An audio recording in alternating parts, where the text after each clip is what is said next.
Alright, what is good, ladies and gentlemen? It is the Master Reviewer back again with another review. It has been a few days because I was on vacation, but I am back now, and we are doing a review for Stuart Little 2.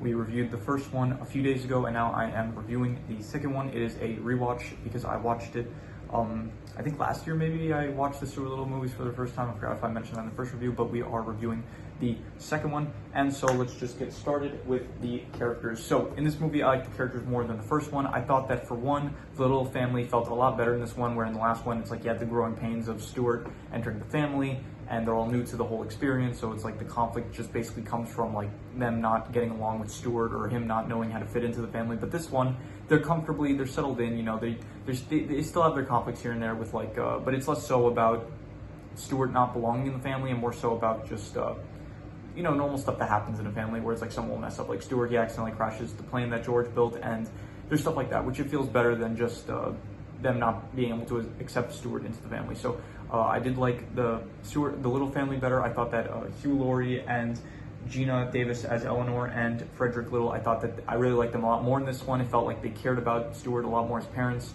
With Eleanor, she had her whole arc with wanting to protect Stuart, and you had also Frederick, who was also very much protective of Stuart. So I thought that was all good. Besides them, Michael J. Fox as Stuart Little is once again a great casting. He returns for his role in this movie, and he just does a great job every time. His line deliveries are good. I could not think of a different actor that could portray Stuart Little better than him. He just fits the role really well.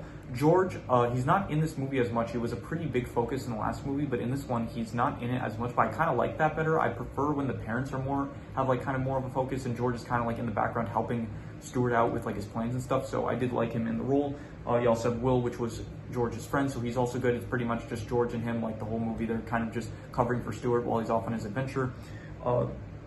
You have Snowball and Monty, they're back, and they're, you know, they're good. They're better than in the last movie, where once again Stuart, his whole thing was wanting to get rid of Stuart. Just a second. Apologies, I had to check on something, so, but yeah, we're back now. Anyway, so, yeah, Snowball, Monty, they're good. There is also the biggest additions in this movie is number one, Margot, who is the friend of Stuart. She's the bird that ends up, it's actually, I think it's Margalo, not Margot.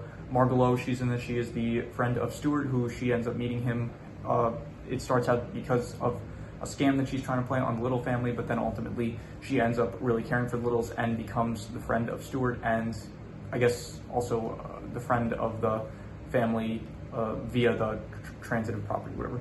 And yeah, other than that, you have the Falcon, played by James Wood.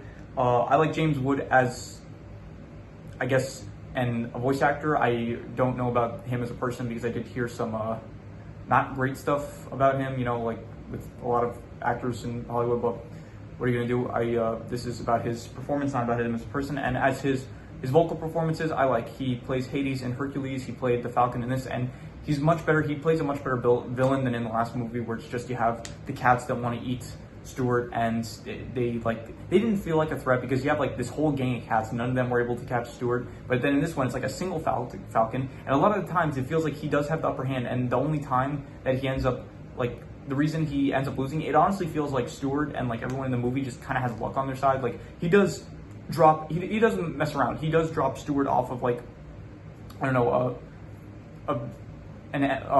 what's the word, skyscraper. Yeah, he drops Stuart off of a skyscraper, and then Stuart just happens to get lucky and fall into a garbage truck which breaks his fall.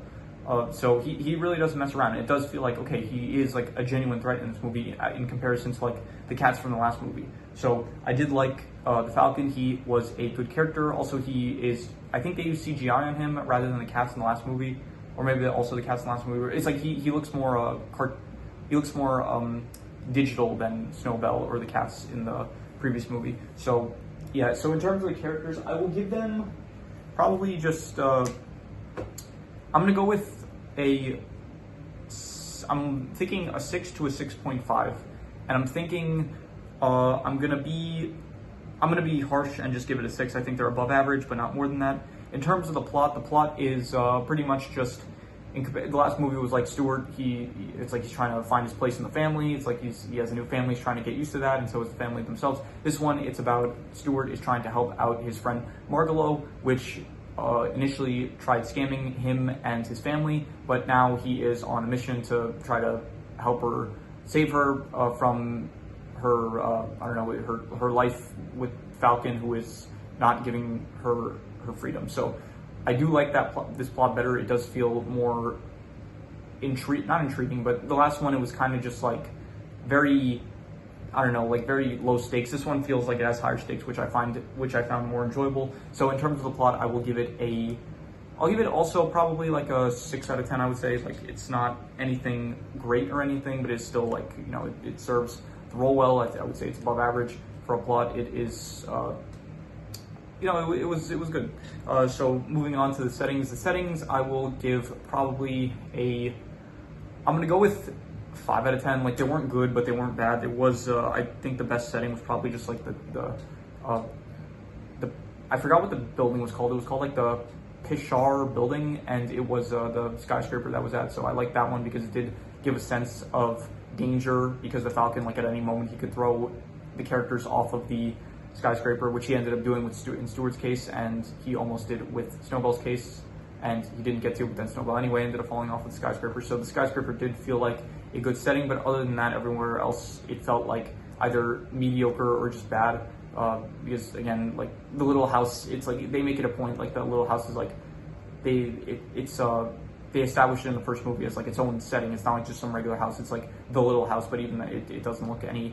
It's kind of boring. So yeah, I'm just gonna give the settings a 5 out of 10. It's not good or bad. In terms of the family aspect, I would say this is a 6.5. I would give it. I think it was good.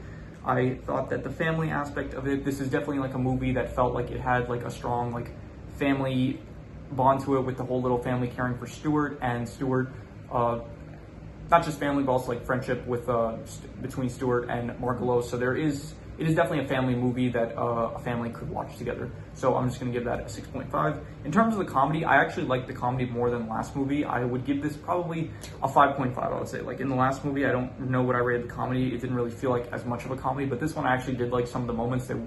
There were some good moments, which I did like when George gets found out by his mother. He's like, which way is Canada, because he wants to run away.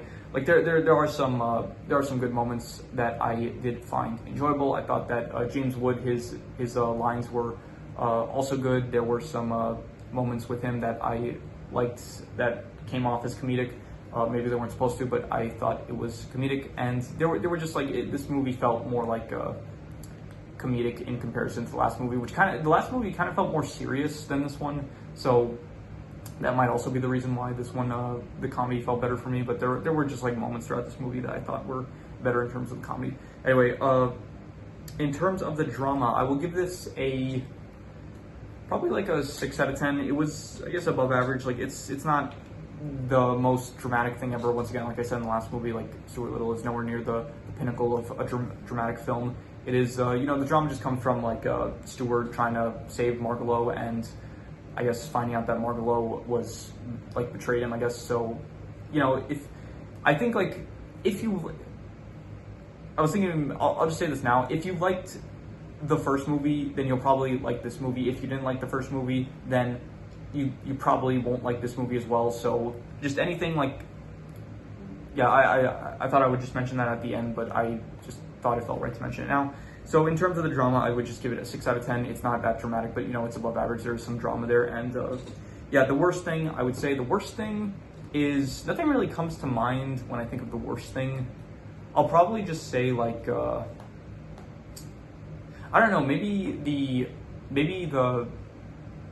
I'm thinking maybe like the soccer bit, like at the start, they kind of established that like Stuart is, they do establish like that Stuart is, not Stuart, Eleanor, she's like very much protective of Stuart, and then it kind of doesn't really feel like there's like a resolution to that or anything. It's just by the end of the movie, she's like, oh, you did all this stuff that made me scared, but ultimately I'm proud of what you did. I guess it is a wrap up, so I'm not going to say that it's the worst thing. In fact, nothing really comes to mind when I think of a worst thing for this movie, so I'm just going to pick the lowest score, which was the settings, which was a 5, so I'll just reuse a 5 because nothing comes to mind really when I think of like the worst thing. The best thing I will say is probably, that's a good question. I would say the best thing there, I probably liked the characters more. I thought the characters were probably the best thing in this movie. I would say that, yeah, the characters, like, I like the parents more in this movie. I thought that George's role in this movie was better. I thought, once again, Michael J. Fox, he does a great job as Stuart. James Wood as Falcon, he was good. Just all the characters, I thought they were much more enjoyable in this movie in comparison to the last one. This one also has, I feel like, a lot less characters. Like in the last movie, you have all the cats, you have the extended little family, you have the fake parents of Stuart, and so this one, it's like, it's a lot more smaller. It's only like the central little family plus Margalo and the Falcon, and then Will and like Will's mom, and that's it. And I guess Monty does return, but other than that, like, there isn't anyone else. So it's like a much smaller this movie feels, which I think works better. It's also, the runtime's a lot shorter, which I think is better for a movie like this type of movie. It's like, it shouldn't be like too long, these kind of movies, because they are like, it's a Stuart Little movie, so it should feel like small scale. It shouldn't be like some grand epic adventure. It feels like, or maybe it could work as a grand epic adventure, but you have to like really do it well. I think it works better with like a more less serious format, kind of more adventure style with that this movie was in comparison to the last movie. Like the last movie, it felt a bit too serious maybe, and like not as like enjoyable that this movie was. This movie felt a lot more enjoyable to watch compared to the last one. So yeah, and the best thing, I will just give the characters once again. So I'm going to read the score, which was 6 out of 10. And so I am going to do the calculations. So King Crimson. All right, so it ends up coming out to about a 5.75, which I'll round it up to give it a 6 for above average, and I think that is probably what I would give it. I would probably give it a 6 out of 10. I thought it was above average. I liked it more than the last movie. It is not too long, so you're not gonna, it's not like, if you end up not liking it, it's not gonna be like a huge waste of time. It is enjoyable. It was, I thought, better than the first one, and here I do have a few extra notes I forgot to mention before doing the score.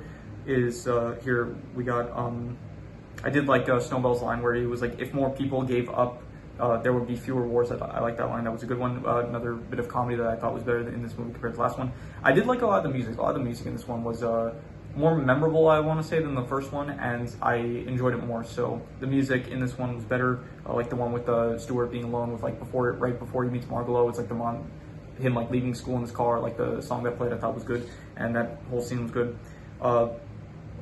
Yeah, so that is pretty much all there is to it. So final score, I'll give it a 6 out of 10, I would say, above average. And so if you have any recommendations, any movies, shows, anime, video game stories, anything you want to recommend, leave it in the comments and I will maybe possibly check it out. But with that said, that is pretty much all there is to it. So let's leave it at that.